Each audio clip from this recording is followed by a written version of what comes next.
Very much واہ. اور کیا کر سکتا تھا؟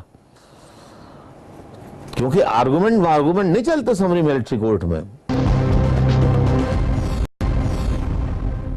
جب مجھے یہ سزا ہوئی، اسلامی جمعیت طلبہ نے یہ سازش کی کہ اس نے جھنڈے اس نے پوسٹرز لگوا دیے جامعہ کراچی میں کہ الطاف حسین کو فوجی عدالت سے سزا ہوئی ہے اور انہوں نے پاکستان کا جھنڈا جلایا ہے.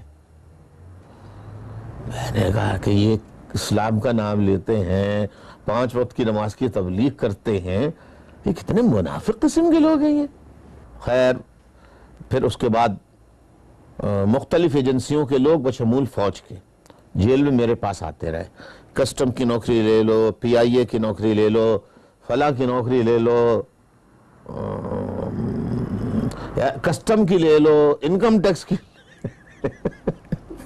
وہ ہر اس جگہ کی جہاں پیسہ آدمی راتوں رات بنا سکتا ہے. میں نے کہا بھائی میں کیوں لے لوں؟ میں جامعہ کراچی کا طالب علم ہوں، میں پڑھنا چاہتا ہوں، اعلیٰ تعلیم حاصل کرنا چاہتا ہوں، اور دوسرے میں فارمیسی فیکلٹی کا طالب علم ہوں، میں فارمیسسٹ بننا چاہتا ہوں، اس کے بعد فارمیسی میں اعلیٰ تعلیم حاصل کرنا چاہتا ہوں، اس میں پی ایچ ڈی کرنا چاہتا ہوں. کہنے لگے نہیں آپ کو کرنا پڑے گا ورنہ تو آپ کو یہ سزا جو ہے پوری بھگتنی پڑے گی. تو میں نے کہا کہ میں نے کوئی جرم ہی نہیں کیا، آپ نے سزا دے دی، جیل بھیج دیا، ہتھکڑیاں لگی ہوئی تھی ہمارے ہاتھ میں، ہم کیا کر سکتے تھے؟ آ گئے ہم جیل میں.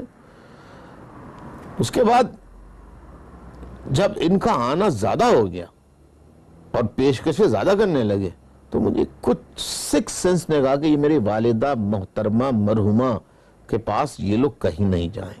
تو میں نے اپنی والدہ محترمہ کو کبھی بلایا نہیں تھا جیل میں، منع کیا تھا کہ کبھی مجھ سے ملنے جیل میں مت آئیے. اچھا نہیں لگتا، بیچاری دل دکھتا ان کا. اللہ ان کو غریق رحمت کرے، اللہ انہیں جنت فردوس میں جگہ دے. پھر میں نے لیکن ایک دن والدہ کو بلایا اور ہماری جالیوں میں ملاقات ہوتی تھی. وہ جالیاں چھوٹی چھوٹی، اس میں انگلی ایسے نکالتے تھے اور انگلی نکال کے یوں ملا دیتے تھے. تو میں نے والدہ محترمہ سے کہا کہ دیکھیے مجھے لگتا ہے کہ کچھ لوگ آپ کے پاس آئیں گے اور آپ سے معافی نامہ لکھوانے کی کوشش کریں گے. آپ کو سارے حقائق معلوم ہے. میں گیا تھا، میں نے میسوری نے پاکستان جو بنگلہ دیش کے ریڈ کراس کے کیمپوں میں 66 کیمپوں میں گزشتہ کئی سالوں سے قسم پرسی کی زندگی گزار رہے، انہیں واپس لانے کا مطالبہ کیا تھا، اس پر مظاہرہ کیا تھا. باقی میں نے کوئی جرم نہیں کیا. لیکن آپ کسی قسم کا کوئی لفظ اگر آپ نے لکھ کے دیا تو میں رہا تو ہو جاؤں گا لیکن گھر واپس نہیں آؤں گا. مبشر بھائی بخدا میرا گیس صحیح نکلا. کچھ دنوں بعد مجھے پتہ لگا عید آنے والی تھی، تو ایجنسیوں کے لوگ یونیورسٹی کے پرووسٹ کو لے کر اور کچھ اساتذہ کو لے کر میرے گھر پہنچے 90 کراچی عزیز آباد. والدہ محترمہ سے ملے، انہوں نے والدہ سے کہا کہ آپ یہ لکھ دیں کہ میرا بیٹا اس میں شریک نہیں تھا مظاہرے میں، بس عید آ رہی ہے، اچھا ہے گھر میں منائے گا، آپ کے ساتھ، گھر والوں کے ساتھ، بہن بھائیوں کے ساتھ، ماں کے ساتھ. میری والدہ نے، اللہ انہیں کروٹ جنت نصیب کرے، انہوں نے کہا میرے بیٹے نے مظاہرہ کیا ہے، اس میں شریک تھا وہ، اس نے کوئی جرم نہیں کیا جو آپ نے الزامات لگائے. تو میں کیسے لکھ دوں کہ وہ شریک نہیں تھا؟ آپ نے اسے بے گناہ سزا دی ہے. اب آپ کا دل چاہے تو معاف کرے، آپ کا دل چاہے تو نہ معاف کرے، آپ کا دل چاہے تو رہا کرے، آپ کا دل چاہے تو جیل میں قید رکھیں، میں کوئی لفظ لکھ کے نہیں دوں گی. انہوں نے ایک لائن کیا، ایک لفظ لکھ کے نہیں دیا. بالآخر وہ لوگ مایوس ہو کے گئے. اس طرح میں نے پوری 9 مہینے کی سزا اپنی جیل میں کاٹی، نہ کردہ گناہوں کی. اور جب میری سزا مکمل ہوئی پھر میں رہا ہونے کے بعد جامعہ کراچی گیا، جلسہ ہوا اور پارٹی کے اندر ماشاءاللہ طلبہ طالبات